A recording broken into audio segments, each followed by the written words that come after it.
Et au départ, les séries des 200 mètres femmes.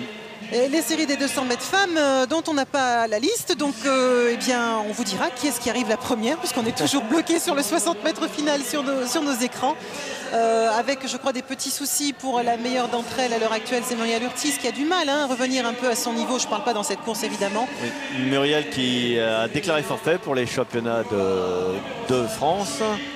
Elle a arrêté sa saison hivernale à la suite de performances décevantes, alors que c'est Joélie Baflan, une toute jeune athlète, également spécialiste du 400 mètres, qui a remporté cette première série. Alors un petit regard toujours sur cette deuxième série du 200 mètres, et puis on continue bien sûr avec toi. Une deuxième série qui réunit mesdemoiselles Bekanouche, Kalidambeye et Kanga.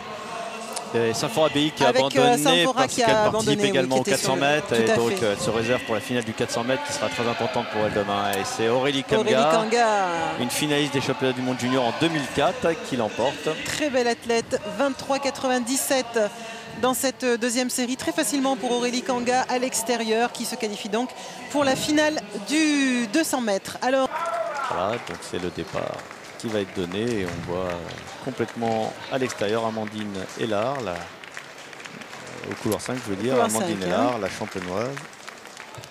Alors qu'au 3 nous aurons Jessica Girier-Dufournier. Au couloir numéro 4 nous aurons mademoiselle Dramé, Asta Dramé.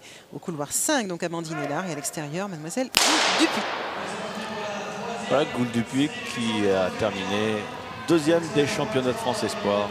Et Amandine Hélard qui refait son décalage très rapidement sur mademoiselle Gould-Dupuis, alors qu'au couloir numéro 2 et au couloir numéro 3 ça se rapproche quand même. Mais Amandine Hélard qui semble avoir une confortable avance pour l'instant en entrant dans la ligne droite et qui va l'emporter sans coup férir dans cette série du 200 mètres, la troisième série qualificative pour la finale que vous aurez bien sûr demain en direct sur Orange Sport.